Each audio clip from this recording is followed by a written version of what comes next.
Yay or nay? Huh? Yay or nay? We'll just go straight to questions. You want to say something? Should I say something? All right. We have Zabien here. He is right on time, and he has some opening remarks for us. What's going on, Zabien Brown? Excited to be here and love playing in the SEC. Can't wait for the season. All right. We'll start over here on the right side with questions. Hey, Abby Miller with the Reflector at Mississippi State. You've been a starter on this defense since your freshman year. What does it mean to you that Coach trusts you enough to execute at such a competitive level? It means the most that I have, my coach's trust and confidence in me. Allows me to play harder, play faster, and knowing that people got my back. Go on the second side. Leo Haggerty, Amped Up Sports Draft Nation here in Tampa. Obviously, at the top of your list are team goals, but what are your individual goals that you set to get that team goal up higher?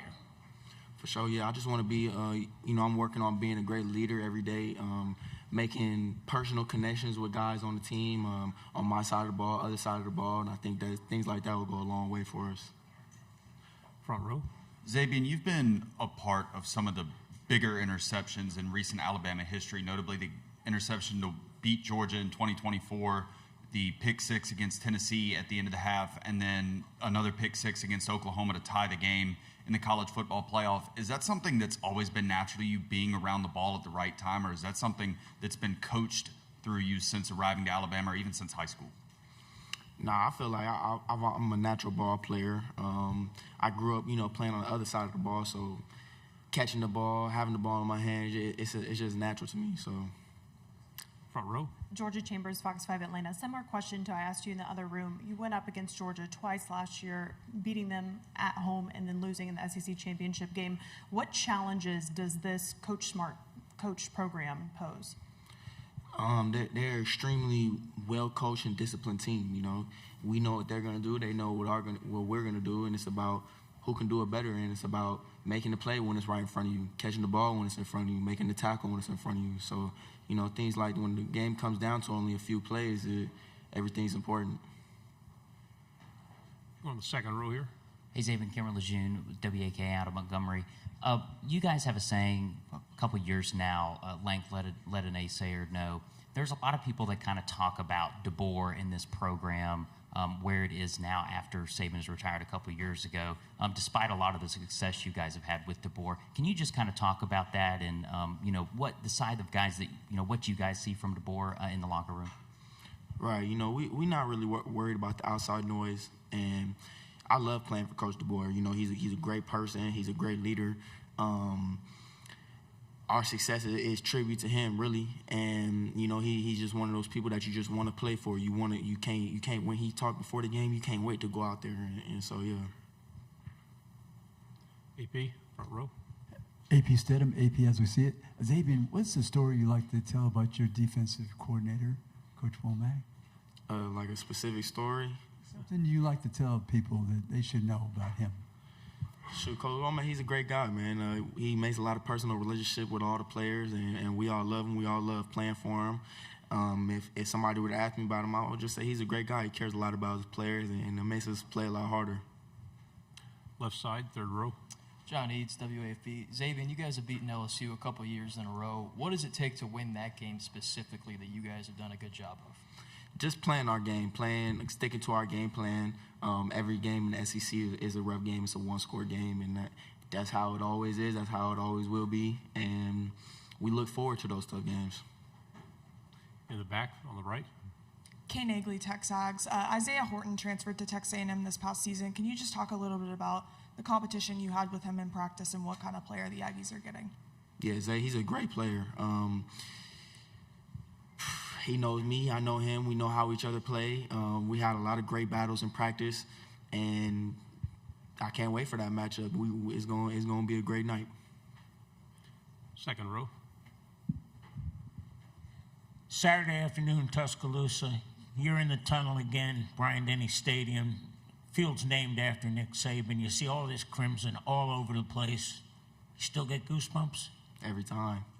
It doesn't fail, man. Being in Bryant-Denny it's the best stadium in the world to me. Being recruited, I never went to a Bama game till the first one I played in, and so I love it. I love being there. Right side, third row. I know you guys like to say you take it game by game, week by week, but with Alabama having a top 5 defense in the SEC, which other conference team do you see giving you the biggest challenge on the offense side? Life in the SEC is a one-score game every week, every Saturday. So you never know which Saturday, you never know what holds. You know what I'm saying? And they're all one-score games. It's all tough. So all going to come down to the fourth quarter. Second row, and then pass it forward, please. Can you talk a little bit about Dijon Lee? He was a freshman last year. Now he's going to have a little bit more of a significant role that you've seen from him in practice. Dijon's a great player. He's grown and matured as a player on and off the field so much since this offseason. I love the way he works. He motivates me. He's God gifted. He's an amazing athlete. Go on the front row here. I asked your teammate Ryan Coleman-Williams earlier about what it would mean for him to be a team captain and what that process would be like for him to become one of the 4 men to have their hand and foot stomped into Denny Chimes after the football season. Is that a personal goal of yours, or are you just specifically focused on being the best defensive back in the country? I mean, obviously that would be a blessing if that does happen. But as of right now, I'm just focused on how I can get my team better, how I can get myself better, how we can better each other. And so, yeah, I wouldn't say that that's my immediate goal, but, obviously being a part of history would be nice. On the aisle. Hey, Zabien. Obviously a lot of reps between you guys in the defensive backfield. Is there still a lot of talk? Is there a lot of communication, or is it pretty much unsaid that, like, we know what everybody else is going to do because you have played together so many times? One more time? What is communication like in the defensive backfield, knowing that you guys have played a lot of reps together? Is there a lot more communication? Is there less? I would say, yeah, with more trust and the more time we spent together, we've been able to communicate more of being me personally more comfortable of being like, oh, what you see right here? Hey, when you see me this, tell me that. Like, and just little things like that, being able to build our trust definitely builds our communication. Fourth row. Ellie Malik at SEC. How do you feel being chosen to represent Alabama here at Media Days this summer? It's a blessing. I'm extremely excited. I love being here, representing my school, the Script A. It truly means a lot to me. Go back on the aisle here.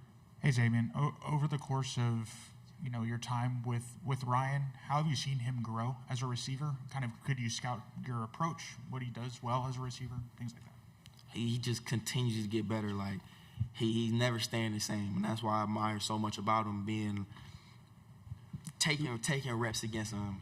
Oh, you didn't used to do that, like, you know what I'm saying? And so being able to grow alongside of him is definitely special. I'm extremely blessed to be able to share the field with him for so long.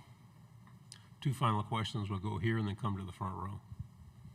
Over your time at Alabama, what's been the most fun or loudest game at Bryant-Denny that you've played in? My most fun, personally, was the Tennessee one this last year. Just the environment, how loud it is, the cigar smoke afterwards, and going back out on the field and jumping in the stands and just being with my family out on the field after the game. It was an amazing experience. Front row. Trevor Denton with Way 31. Just curious, your view of this quarterback competition right now. What are the biggest strengths from Austin and Keelan from going against these guys in practice? 2 amazing guys on and off the field. And, they do have different skill sets. They provide different strengths to the offense. Mac, he's not going to make a wrong decision. And Keelan's lightning in a bottle. So really can't go wrong, and I love being around those guys, and I'm thankful to call those guys my teammates. Zabien, great job as always. Thanks very much. Thank you.